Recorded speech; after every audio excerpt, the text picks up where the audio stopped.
La formule. XXL, c'est ça? Ouais. Ok, c'est bon. Du frigo au sac de course, a priori rien d'extraordinaire à part le fait que là, c'est la boucherie qui s'est déplacée vers la maison. Nous sommes à Théhari, un quartier résidentiel de Koné près du centre commercial.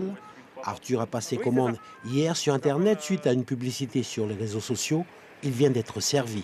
C'est plutôt une bonne chose quoi, de trouver des solutions comme ils font ou comme des agriculteurs aussi feraient. Donc, puis ça permet à nous de se déplacer, mais surtout voilà, pour prendre le strict nécessaire et de faire surtout tourner leur marché, quoi. Enfin leur boucherie dans le cas.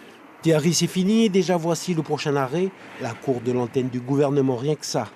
La période actuelle révèle certains paradoxes, comme la côte ouest approvisionnée en viande depuis l'est et le boucher se fournit à l'OCEF. Pour l'instant, l'approvisionnement il se passe bien. Après, c'est vrai que on a été surpris par le nombre de commandes qu'on a eues. Donc après, notre boucherie ne peut pas non plus recevoir des tonnes et des tonnes de viande, mais on arrive quand même à être approvisionné et approvisionner les gens. Du côté de la population, si on fustige des comportements téméraires chez certains, la peur de la pandémie est bien réelle chez beaucoup d'autres.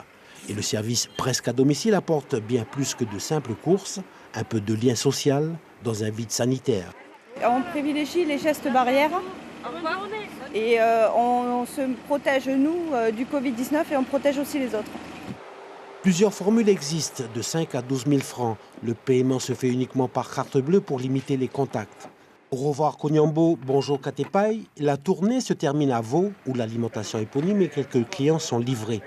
Au pays des grands pâturages, la viande arrive de la côte Est. Ça n'est pas le monde à l'envers, mais un effet de la politique de confinement. On a arrêté la roulotte juste parce que ça crée trop de rassemblements, en fait, pour éviter qu'il y ait trop de gens côte à côte devant la roulotte.